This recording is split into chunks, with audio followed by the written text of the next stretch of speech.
If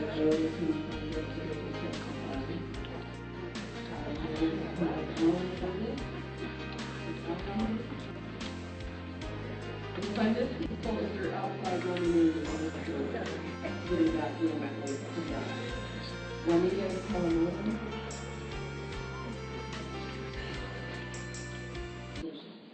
We get a different venue here.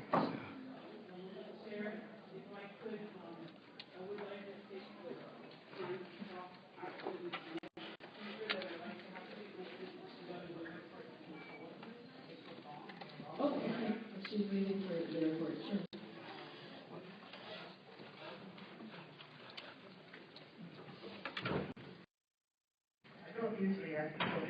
Finance Committee. And we're going to proceed with those who signed up today to testify. I now have Alan Burdick. Is Alan here? And if I miss people, if they're outside roaming in, we may have to get them back in if they come back. Juanita Kawamoto. There she is. Okay. Aloha, Chair. If I could, I would like to take the time to talk after this next speaker that I'd like to have take my place because she got to go airport to go Kauai, Keiko Bong. So I'll go right after. If she's leaving for the airport, sure. Mahalo.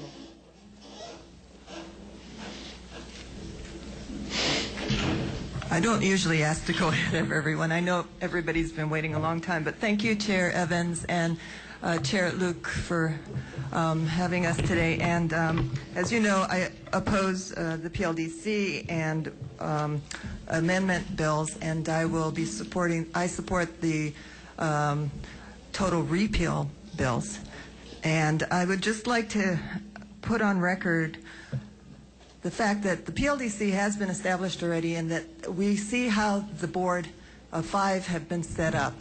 And that alone should illustrate the conflicts of interest that are involved in establishing a quasi-pseudo-private government partnership.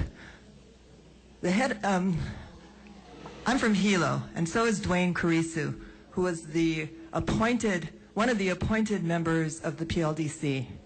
Dwayne Kurisu is of Kurisu and Fergus, one of the largest speculative real estate development corporations in Hawaii. In fact, Dwayne has been very successful in redeveloping a lot of the lands in downtown Honolulu. Some of the buildings and ventures he got involved in made him some really fast money. That's okay if he wants to do that for his private private initiatives and to further his own businesses. However, Dwayne is now coming into the government realm, and I've never seen Dwayne Kurisu really do things for the with good intentions for public good. I mean, I hate to say that about somebody, but he's been predominantly an advocate for himself.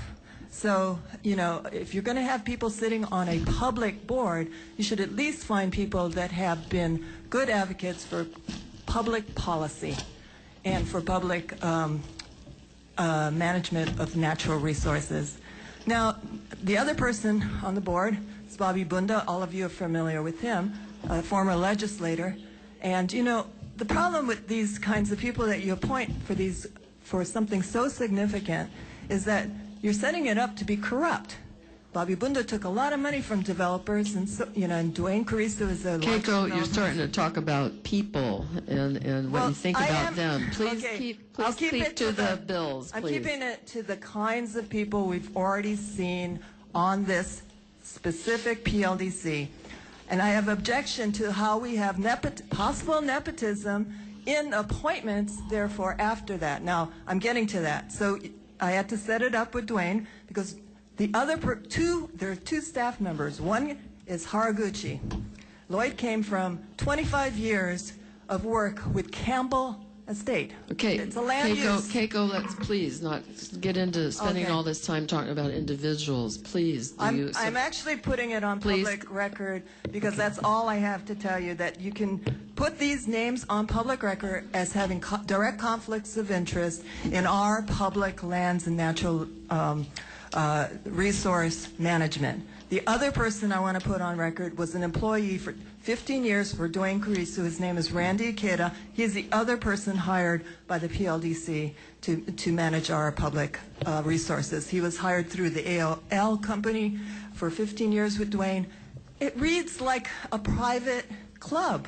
Okay, Keiko. So I'm just going on record, putting those names in the public record to say within a year and a half or a year, the good intentions of the legislature has already created a private club that does most of its decision making at the Pacific Club and places like that, rather than looking out for the common good. Thank you very much. Okay, thank you. Juanita?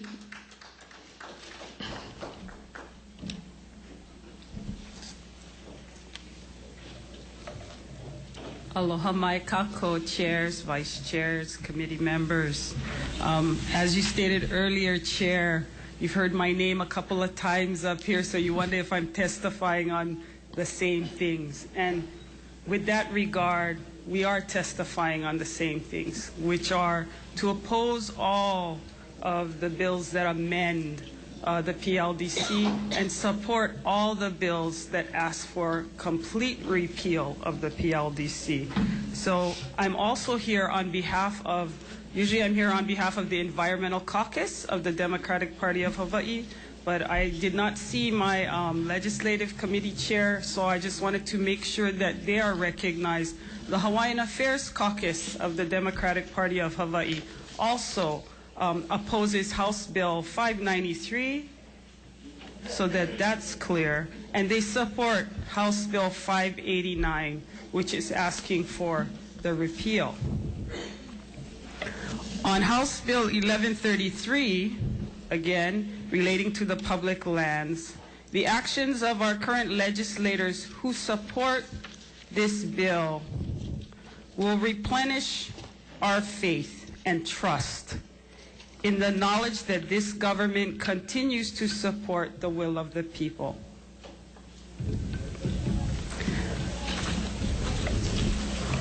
And to support House Bill 589, we must protect and preserve Hawaii's natural resources and properly manage the development of these resources that should always benefit the public trust and include the community. The interchange of development management between the HCDA and the PLDC can be perceived as a conflicting arrangement of values as the HCDA agency moves to urbanize land, and the other should focus on protection and preservation of Hawaii's precious natural resources. Therefore, repeal is the only way the state government can redeem itself for allowing such a terrible Holocaust of the rights of the people of Hawaii. Mahalo for the opportunity to testify. Thank you, Juanita. Mary Barter? Okay. We had Cade Watanabe. Are these? You already? Okay, thank you. Michelle Matson?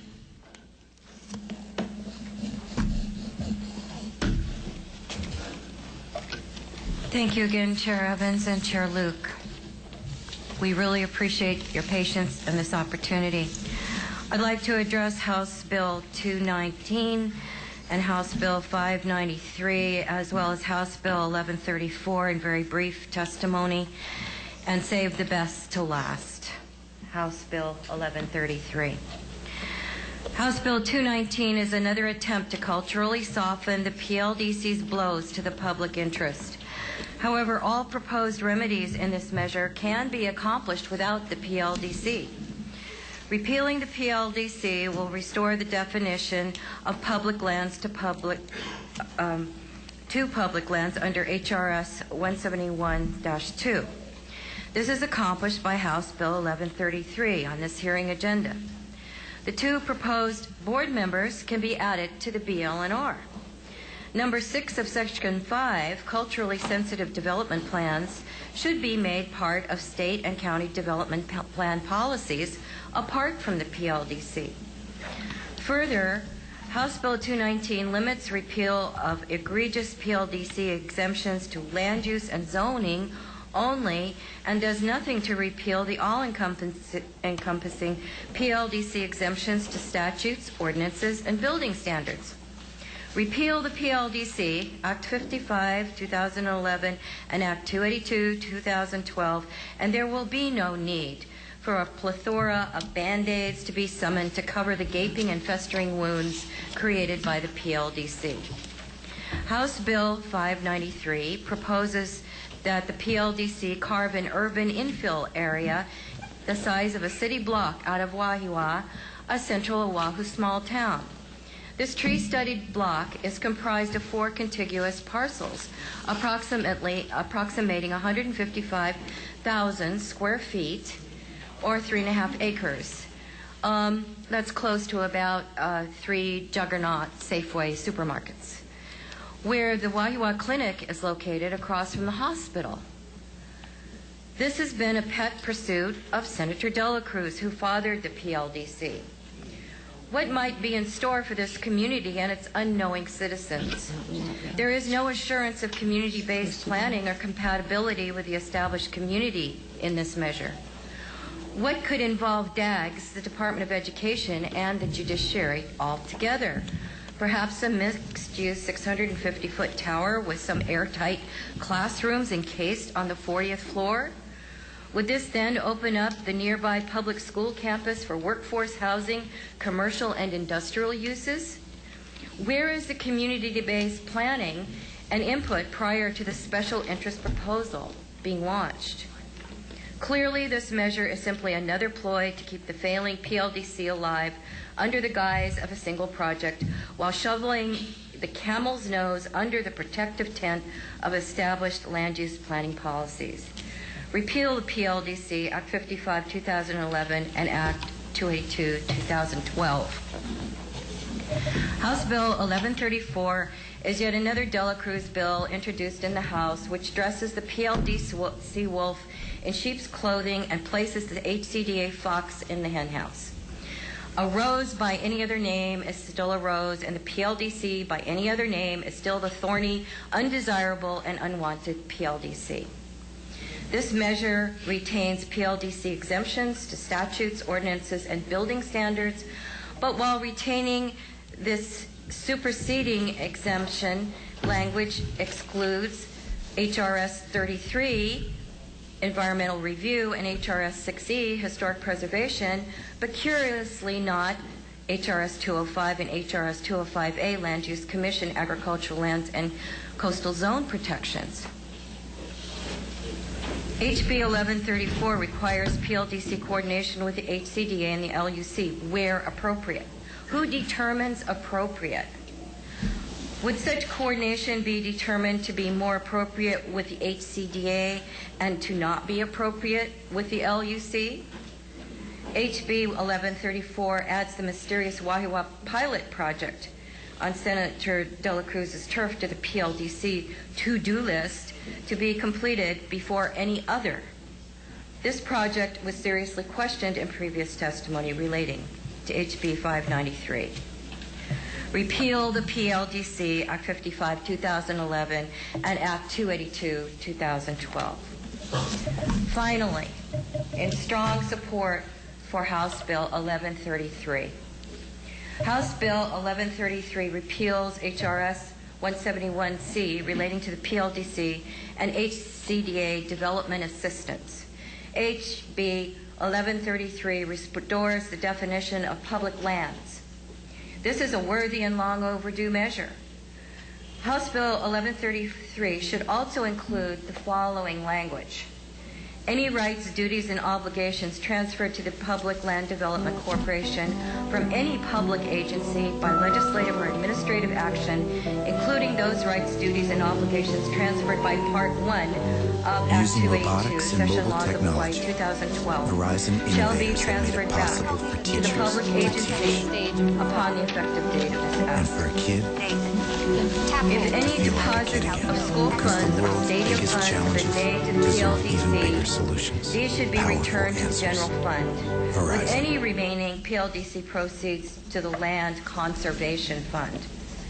This is also reflected in House Bill 589, which is otherwise redundant to this bill.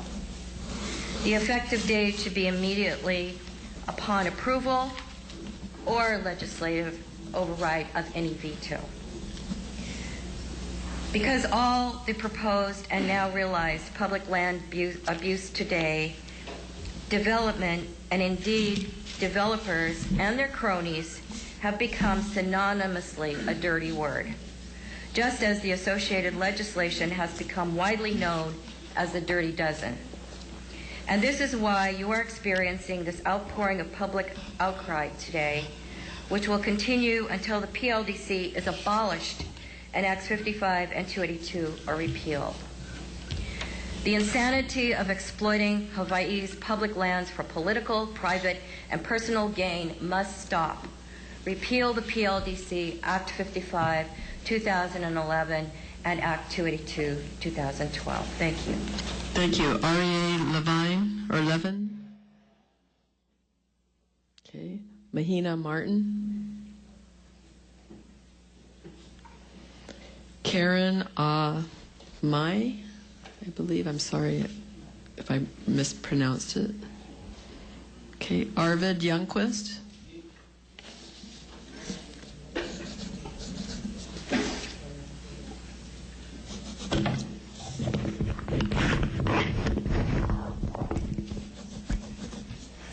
Good afternoon, Chair Cindy Evans, members of the Joint Committee. My name is Arvid Youngquist.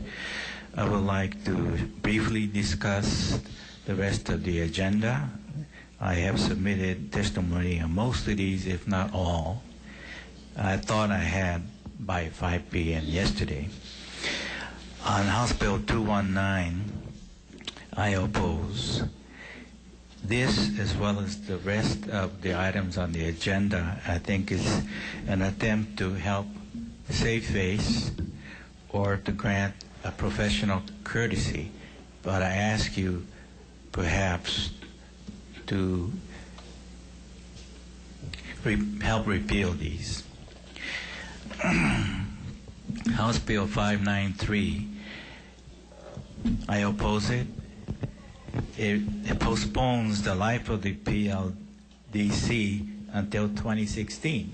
In the manner in which this pilot program is going to be created and run, it's still not PONO. House Bill 1134, I oppose. Same thing with the pilot program. It will last until 2016. Now, I support House Bill 1135. Even though most people that have spoken here today have favored a blanket repeal of anything to do with public land, but this particular one actually repeals the Public Land Development Corporation Act 55. House Bills 589, I support. I like the fact that these things are often effective upon approval, but I caution you and I urge you to muster and sustain a supermajority in case you will encounter difficulty in conference or upon having the governor decide whether or not to veto it. And I'm just hoping not just the coalition, but the minority Democrats will hold fast and sustain a supermajority. Thank you very much. Thank you, Arvid. Thank you for your patience. I did look to see, and I didn't see your name on the list. I don't know why, but I'm sorry. I think I know probably a personal error, and the way I clicked next, and then I didn't click the understanding the policy and then submit. Okay. So some of the ones didn't go through the right way. All right. Thank you. Thank you very much. I'm going to call out the names of the next group. I have April B. Oh, yeah, Bill Sager. Yes, I called your name. Please come up. Thank you. You're welcome. Thank you. Hi, I'm back again and testifying on behalf of the Environmental Caucus of the Democratic Party. I won't try to repeat my oral testimony and I stand on our written testimony, but I do want to continue to make a few points, most of which were made by Donna Wong, Gary Hoosier, the Maui testifier, the Outdoor Circle, Life of the Land, and Michelle Matson, and done far more eloquently than I could do. The Environmental Caucus believes that Act 55 is deeply flawed and must be repealed. Placing so much power in the hands of a small board is not democracy, it's oligarchy. The community has been focusing on the PLDC while the administration has introduced legislation like the Hawaii Land Development Corporation, which is simply another name for the PLDC. Government is not infallible. I worked for the Division of Forestry for 20 years, and I was involved in a lot of government mistakes. I hope that you will watch carefully for legislation that exempts government projects from transparency, from citizen participation, and from the permitting that we have developed over the years to protect our environment and guide our land use development. Thank you. Thank you. Thank you for your patience, Bill. The next group, I have April B., followed by, I believe, Jocelyn Doan, Stuart Coleman, Mahalani Went, and then Nadhiri Ali, and then Eric Kramer, and Sule Stroud, Allison Lum. So in that order, is April here? Okay. Do we have Nadhim Ali? Or no, I'm sorry, Jocelyn Doan? Okay. Stuart Coleman? Okay. Mahea Lani Went? Okay, when she comes back, please let me know. Nadhim Ali? Eric Kramer? Eric?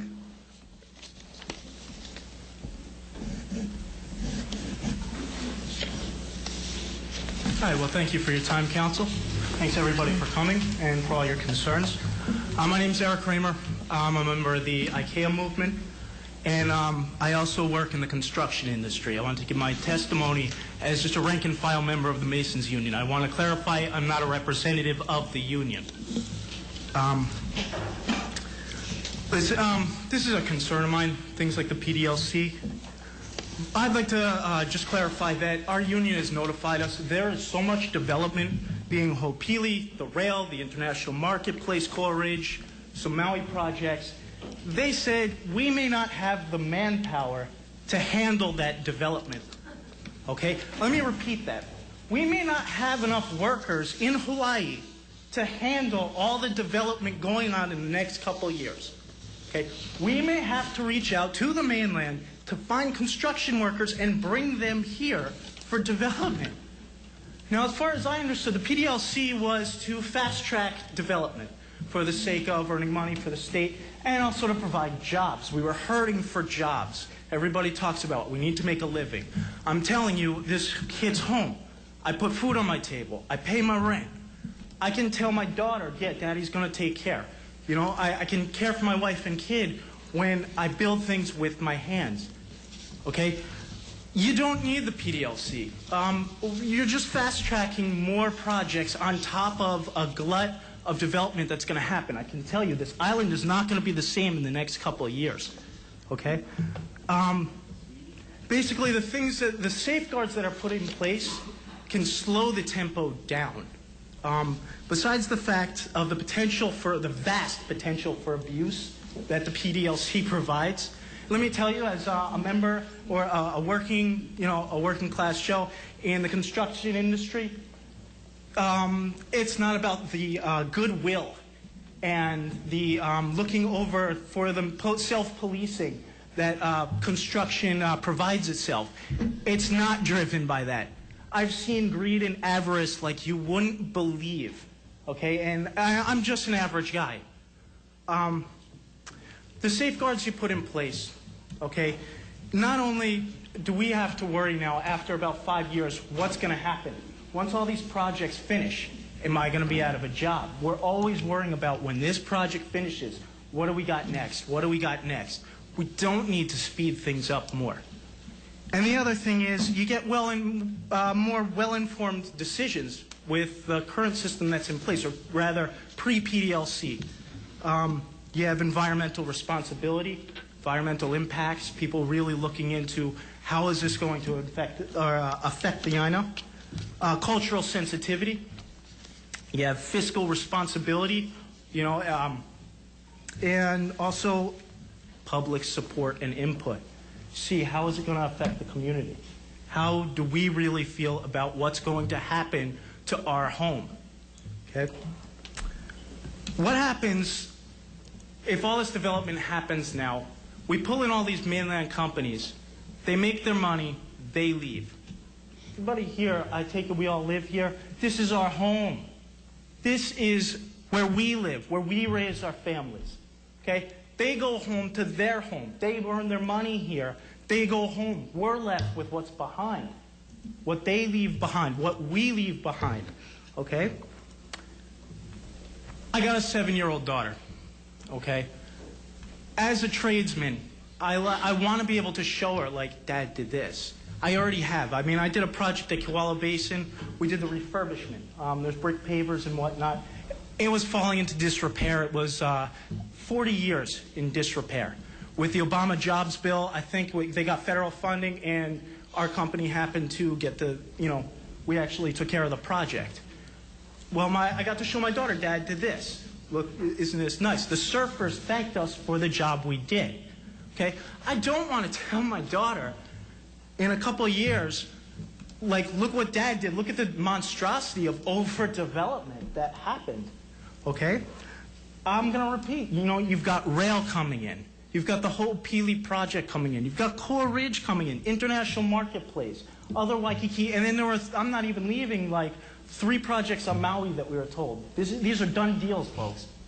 Eric, you're looking that way a lot.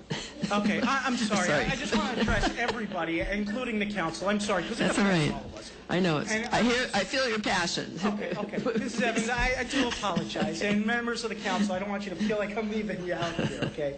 I'm really trying to appeal to this council, okay?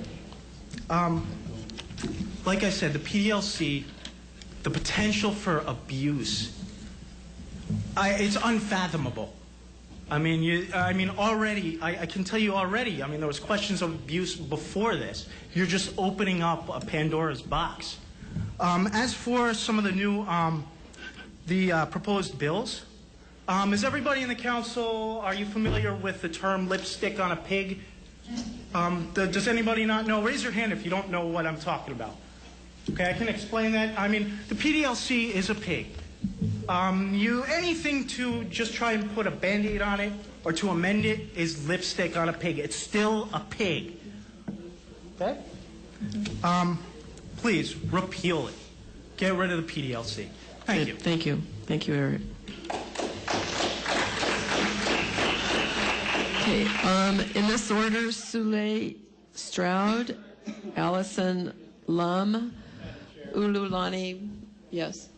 Lee Stroud, and I spoke earlier for the association. Oh, thank you.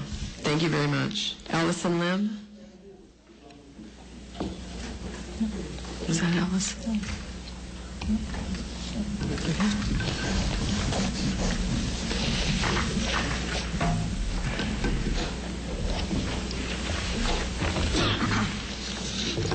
Good afternoon, Ms. Chair Evans and members of the committee.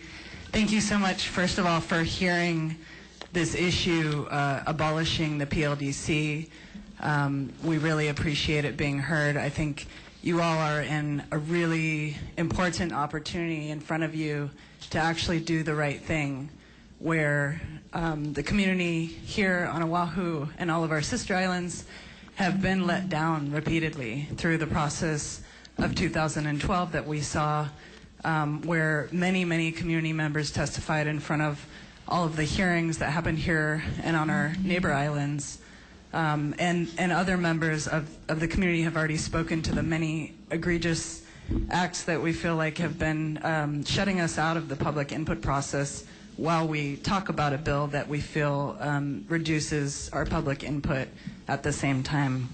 My name is Allison Lum. I'm with the IKEA movement, and this is a new political and social movement that was started May 19th when Local 5 and other organizations like Local 5 came together to create this movement and ratify a vision and platform of what a healthy Hawaii would look like for our futures. Our people are being pushed off our islands while so many of us can't afford homes. More and more of our local jobs go to mainland companies while locals struggle to earn a living wage. These are some of the statements that we ratified the platform with. We basically want to encourage participation by the public in our political system, and there's a growing need to put power back into the hands of the community that's impacted. We need to reclaim Hawaii for our future, and that's what IKEA is about.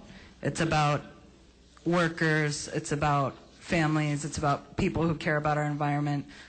It's about Native Hawaiians, students, teachers coming together and saying, you know, we have to take it into our own hands. We did knock on 41,000 doors in the 2012 elections. We talked to over 15,000 voters during that process. We spoke to thousands of people face to face multiple times. Many of them, when we spoke about the PLDC issue, so many of them, a majority of them had not even heard about it. When they did, they were extremely upset and concerned, and they are basically overwhelmingly opposed to any attempt at fast-tracking development or eliminating or reducing public input into our land use process. So that's really what I'm here today to say, is that you know, there are many people out there that really do care. They may not all be able to come into this hearing today. We also, since the elections, have continued forward, and we did a statewide day of action, and we had participation from Oahu, Molokai, the Big Island, Maui, and Kauai, and people continue to engage and take action to try to get our government to hear our voices, that we would like you to repeal the PLDC in its entirety. You folks here are the only group right now that can do the right thing, and no one else has. You have you have an opportunity right now to play a leadership role by acknowledging, listening, and then finally acting on behalf of the people. I think you've heard from many other people that have raised the other points, but I just want to kind of speak to, you know, that I think you have the political ammunition that you need. I think you even testified to the testimony you received. So we really encourage you and applaud you for your efforts to hear this issue, and we hope that you pass forward a full repeal and nothing but that. Thank you. Thank you very much. I show we have 9 testifiers remaining signed up in this order. Ululani Byrne, Kaimi Nicholson, Brian Nuhiva, Kat Brady, Barbara Polk, Jessica Mitchell, Larry McElhenney, and Nomi Carmona. So Ululani, are you here? Hi. Thank you, Madam Chairman and committee members. I've been sitting here since 9 o'clock this morning, and just for your information, I kind of signed up for all, so I'm just going to kind of backtrack a little bit and just let you know that I'm with the Ahamoku Council for Oahu, also with Ko'olaulo Hawaiian Civic Club and Friends of Kahana. And I've been to a lot of the chairman's meeting for PLDC at the Land Board. So just on behalf of the bills that you've already heard, H Bill 865, H Bill 942, H Bill 219, H Bill 593, and HB 1134, okay? I just want to say that for the record, I'm in opposition to all of those. And H Bill 1133, H Bill 589, I support the reappeal process. I was also part of the Association of Hawaiian Civic Club Convention. Ooh, how important. It's important, yeah. We got a fire. Richard, did you do that? No smoking in the building. Okay, no May I have your attention, please? An emergency condition exists on this floor. An emergency... Okay, do we pile out or what? No, one moment. We'll check with the Sergeant at Arms. Sylvia, you take this. I'm going to check with Sergeant at Arms. Okay. Okay. If you can continue. Okay, we're gonna, continue until they kick us out. I just wanted to make note of that.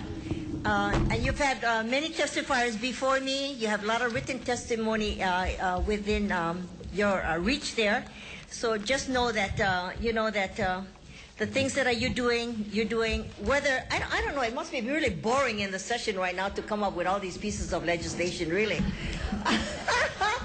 It's like chasing one after another. So whether it's under the Hawaii Community Development Authority, or it's under the Harbors and Park Development Authority, or PDLC, it just doesn't make a whole lot of sense. I think that a lot of the power that has to do with our land issues stays with the Department of Land and Natural Resources. I think you got a chairman in there with a good head on his shoulders, and I think it really should be left there. To go any further than that, I think it's just a waste of money and a waste of time.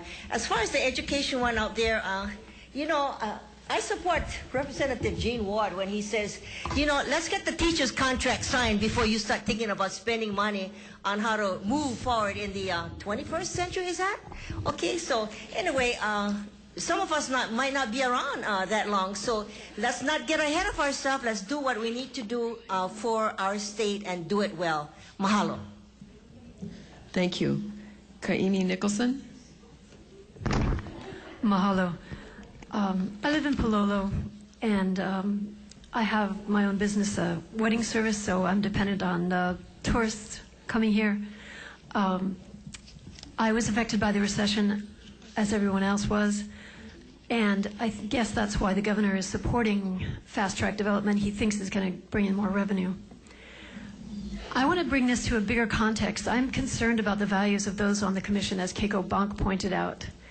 The values are represented to be private profit, and it's not community good that's being supported here. It's a developer-driven idea. I believe the concept of the PDLC was from probably ALEC, the Legislative Exchange Council, that is funded by very, very wealthy large corporations who are funding ways of creating legislation that is deceptive to increase their power. And we have a right to distrust this. I'm sorry for the interruption. Right, there you go.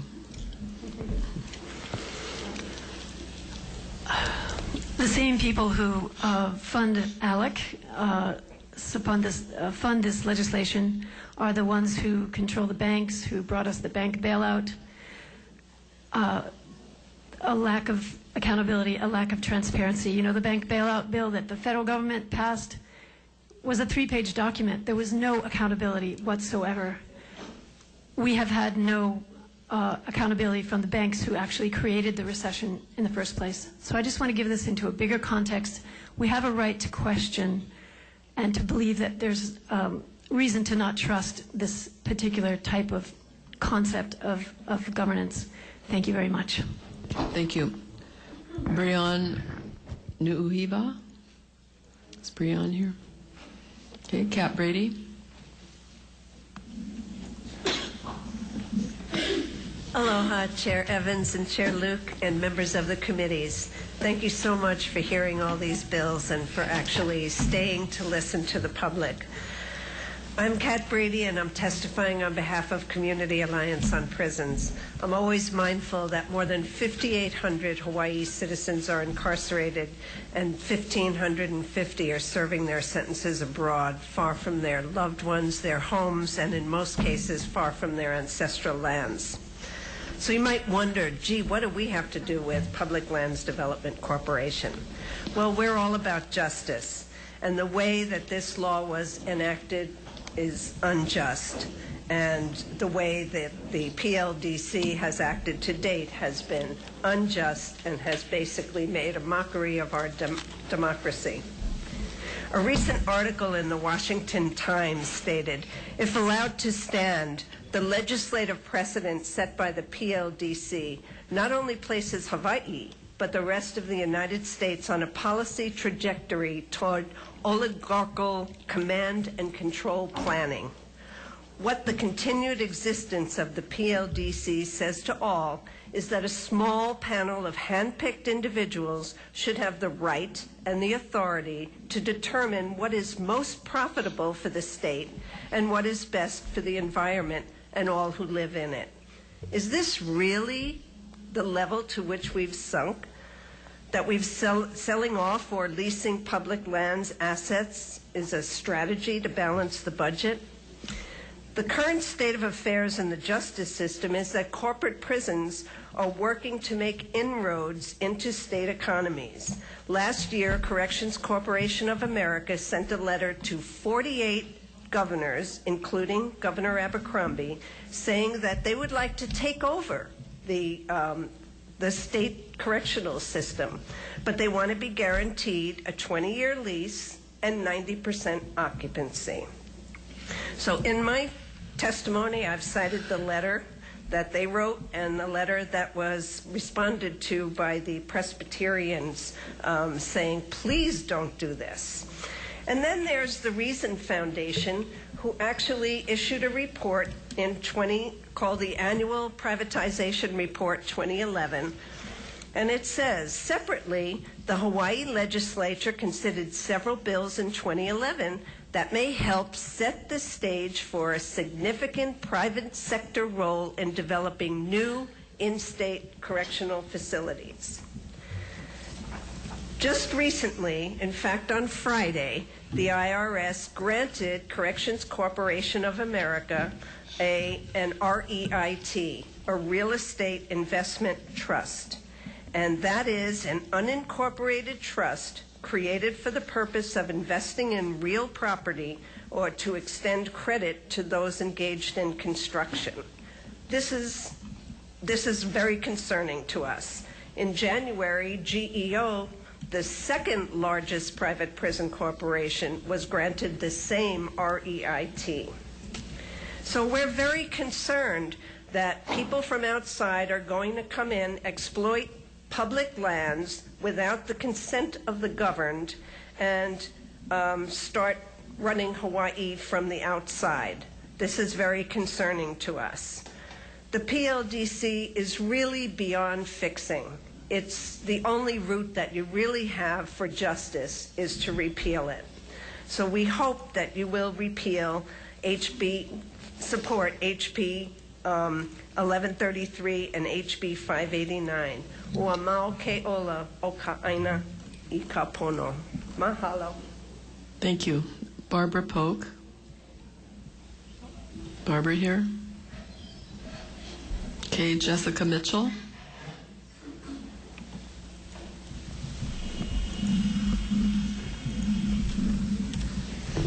Good afternoon, representatives. Good afternoon. I'll make this short. I am here to protect the environment for my children. I'm sure you've heard of a little corporation called Monsanto. We are in the process of fighting them to get them off of these islands. I have a feeling if there was a public hearing, they would not be here at all. So we have to repeal this. It's all connected. We got to save the land for our babies. Thank you. Thank you. Larry McKelney.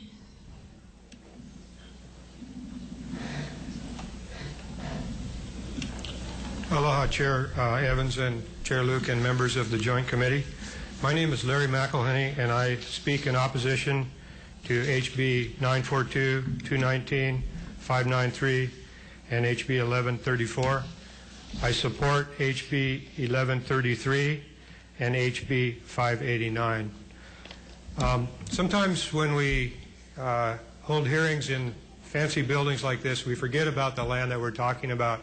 And I always like to remind myself and others that when you talk about Hawaii, you talk about one of the most precious, unique, fragile, and endangered chain of islands anywhere on the planet.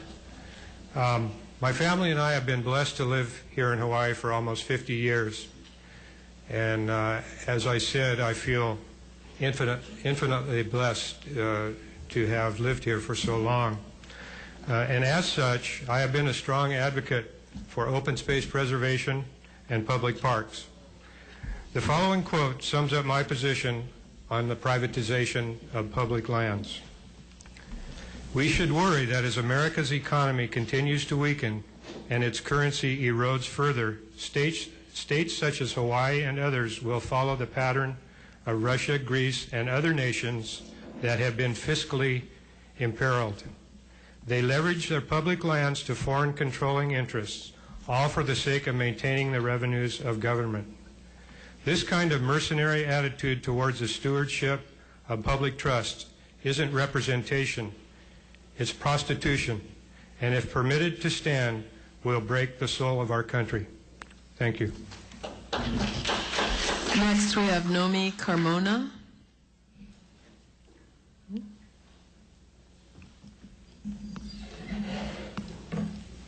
Aloha, Madam Chair, representatives, thank you for this opportunity to testify.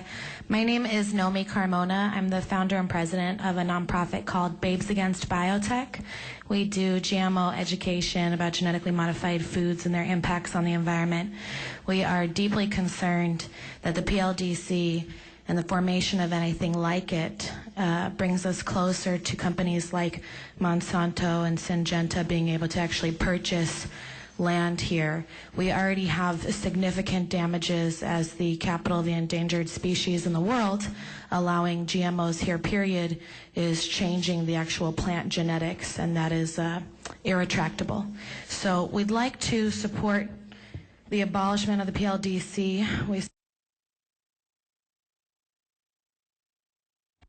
And we oppose any amendment to the PLDC. It needs to be completely stricken.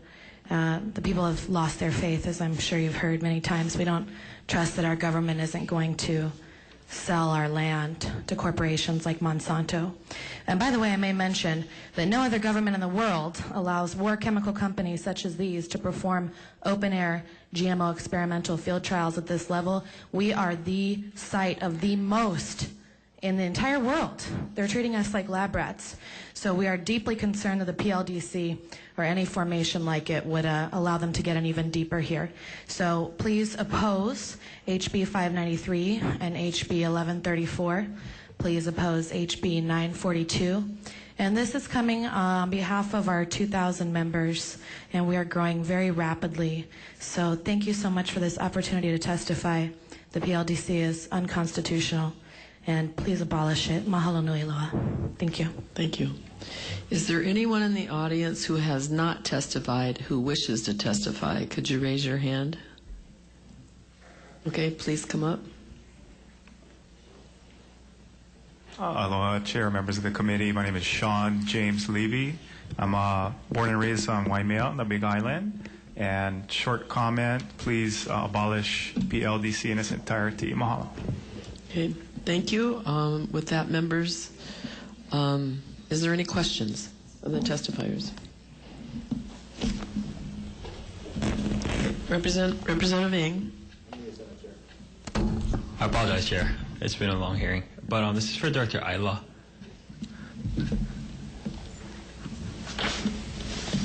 Yes, Representative.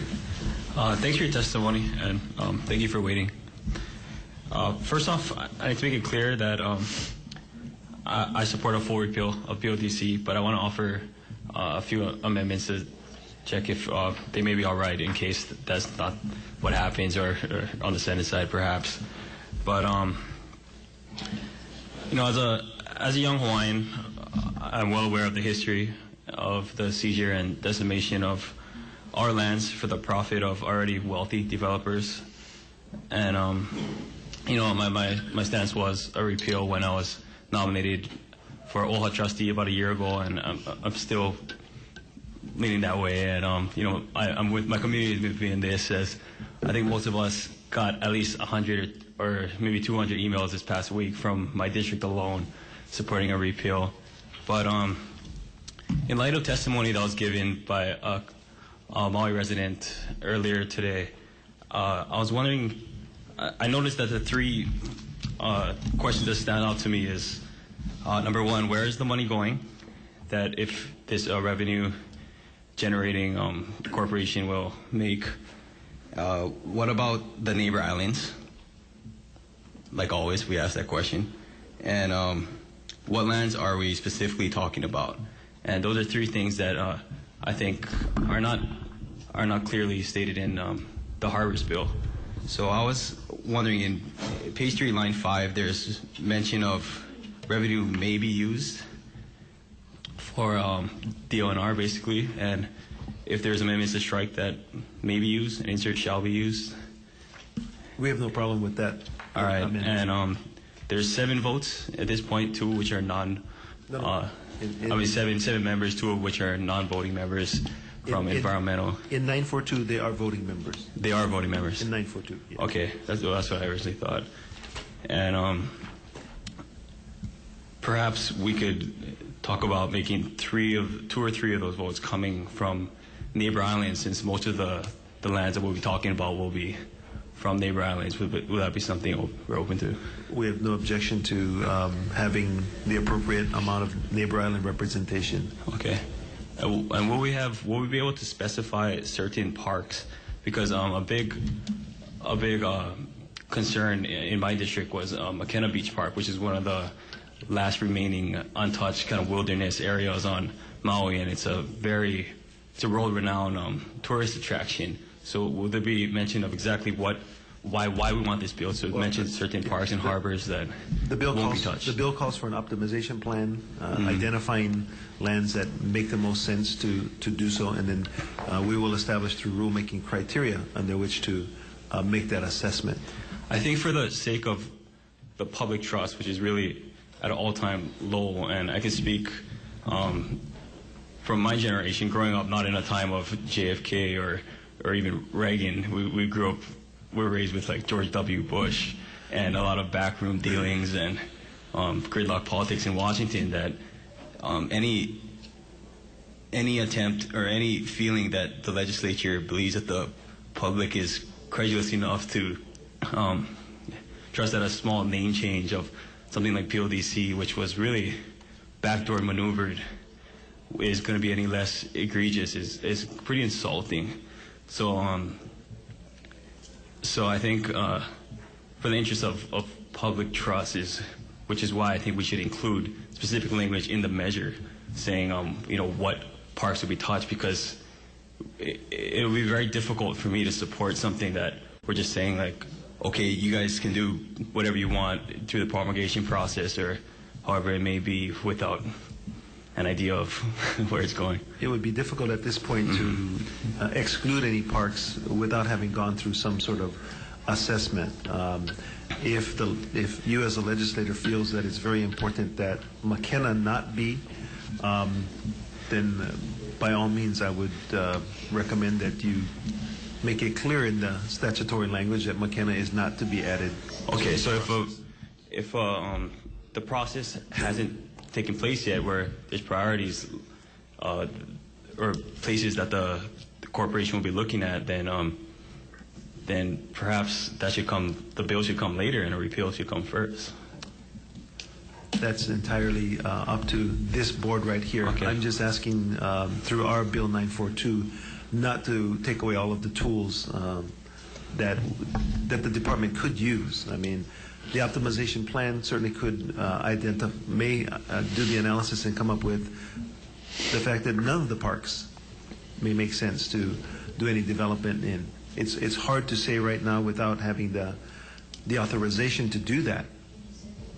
So I would encourage you, and I don't want to use the words trust, but I would encourage you to, again, not take away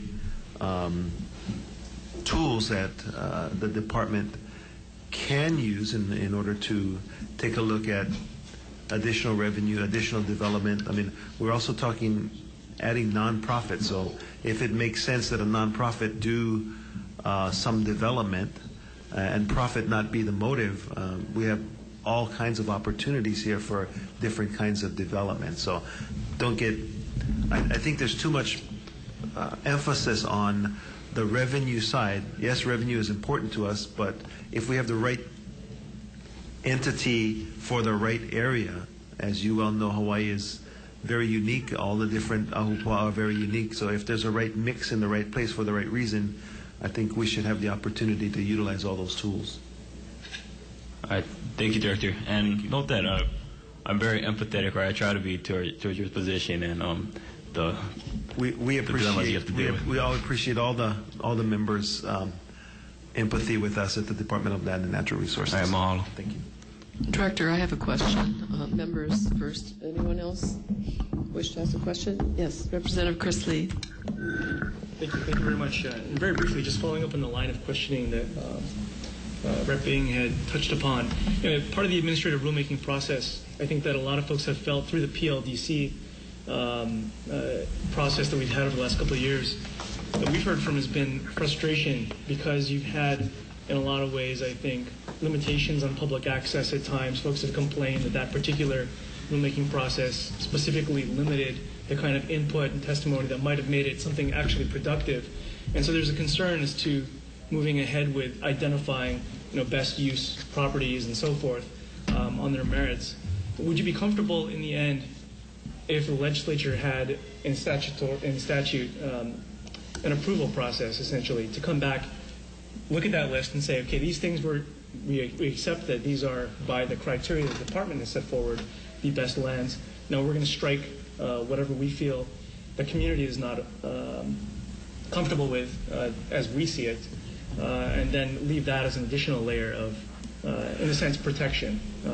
Would that be something you'd look at? I think that through the lawmaking process that the legislature has, you have that authority to do that at any time that you're in session. So I would have no objection to do that. Thank you. Thank you, Chair. Thank you. Yes, I'm sorry, Representative Jordan. Thank you, Madam Chair. First of all, Director, I'd like to thank you for being here this morning, for giving up your personal time to be with us and your personal commitment. I truly appreciate it. Thank you. Secondly, I'd like to focus on HB 942, which you were testifying to earlier. And thirdly, I'd like to state for the record that I was a no on the original Act 55. But since we are in discussion of these measures, I'd like to hear a little bit more information. Currently, this measure is focusing on DLNR and trying to drive revenues to offset regulatory functions of that particular department. Is that correct? That is correct. I mean, one of the impetus for the boating portion of this is every day more and more people are being more and more creative in utilizing the harbors and the offshore waters. And so we have many, many more requirements for the department to manage, mostly user conflicts right now, but manage things that were never considered 5-10 years ago. Stand-up paddling, surfboards that are motorized, jet skis that now not only skim across the surface of the water but shoot up into the air. The mechanism by which to fund the management of those activities was from all of the harbor's fees and any land leases that we can negotiate. So the amount of need, or the need for increased management because of new activities has increased exponentially, while the opportunity for raising fees and developing lands that we have available to us has not increased. So House Bill 942 simply gives us additional options by which to seek to develop lands that are appropriate to develop in conjunction with the proper consultation, public hearings, if you will, with the public that the development of these lands will impact. It just gives us another opportunity. If you just repeal PLDC, then we have the status quo. The status quo, like the gentleman who spoke for the Department of Education, just means that things continue to deteriorate, because as we have to reassign resources to pay attention to the new demands, there aren't any more resources to take care of the old demands. So PLDC was an opportunity. Obviously, people are afraid of the exemptions that came along with it. We felt that House Bill 942 was a reasonable alternative, narrowing the scope, eliminating the exemptions, and putting as many protections in place as we could. I think it's a reasonable alternative to PLDC, but as the governor said today, the decision is yours, committee members. Any more questions, Representative? Chair, may I? Yes. So currently your department gets what source of revenues? From general funds? I think we get about 30% of our revenue from general funds, about 50% from special funds, and then the balance would be federal funds. And how large is your department? In terms of geographic location, or in terms, we have about 800 full-time employees, civil service employees. And you manage? We are managing the best we can with the resources that we have. But the areas you manage are what? We manage 1.3 million acres of unencumbered state lands, 2 million acres of forest lands, all of the small boat harbors, all of the state parks, all of the submerged lands out to 3 miles, all of the aquatic resources, all of the resources that are associated with the Water Commission, and we do all of this with less than 1% of the state's budget. Okay. In the past, have we done anything like this, such as maybe Kewalo Basin? Kewalo Basin was a Department of Transportation harbor. The closest thing that we have right now is a development agreement that has been negotiated with the Honeybee. I'm not sure what the corporation is, but the name of the corporation is Honeybee, which is redeveloping what used to be the old dry dock at the Alawai Boat Harbor. And so we've been able to negotiate a development agreement with them, and recently the board approved their development plans, and so it's just a matter of finishing off subdivision of the properties and the application and approval of building permits. That will result in about $1 million a year for the boating program. Chair, may I? Yes, please. So basically, this isn't really not a new concept, right? This is something that we're slightly doing already. The department, through its resources, attempts to develop undeveloped lands either in the harbor or at parks or on unencumbered state lands. For example, on Maui, we just recently received the council's approval of redesignating some formerly agricultural lands that are near a highway into the urban designation, which would then allow us, hopefully, to put up an RFP in the future for some form of development so that we can get a higher rate of return on those lands. State Parks has initiated parking concessions at Nu'uanu, at Rainbow Falls on Hawaii Island, at Diamond Head, and that has resulted in an increase in special fund revenue to the department, I think to the tune of about $600,000 a year. So we are attempting to develop lands that we have in conjunction with what the communities will agree with us to. However, 942 would actually give us an increased number of tools and access to HCDA's planners and their staff, which we have very limited numbers of. And in those projects you just mentioned, there was public process. Was that correct? Yes, all of those contracts actually occurred on conservation lands and had to go through the CDUA process, which was a minimum of 2 public hearings. I think most of them took 3 or 4. So by creating this new entity, this will afford you more opportunities to work with HCDA and possibly do more activity and create more revenue for the department. Yes, it will, and in effect, it'll give us access to additional staff that we don't have right now with no cost. Thank you very much, Chair. Thank you very much. Okay, thank you. Members, any other questions? Okay, I wanted to quickly follow along the line of Representative Jordan. You know, I know your staff, the head of the Division of Lands, the head of the Division of State Parks, and I thought you had the tools in your own house to actually working with people to develop public lands. But what happened was, you know, you got a huge staff cut and you got very limited. So in terms of putting together requests for proposals to be able to put them out to get people to come to the table to work with you was very difficult because you lacked the staff for that. But if the PLDC would get repealed, and obviously there's money there because we've hired an administrator, we've put funding aside for that program.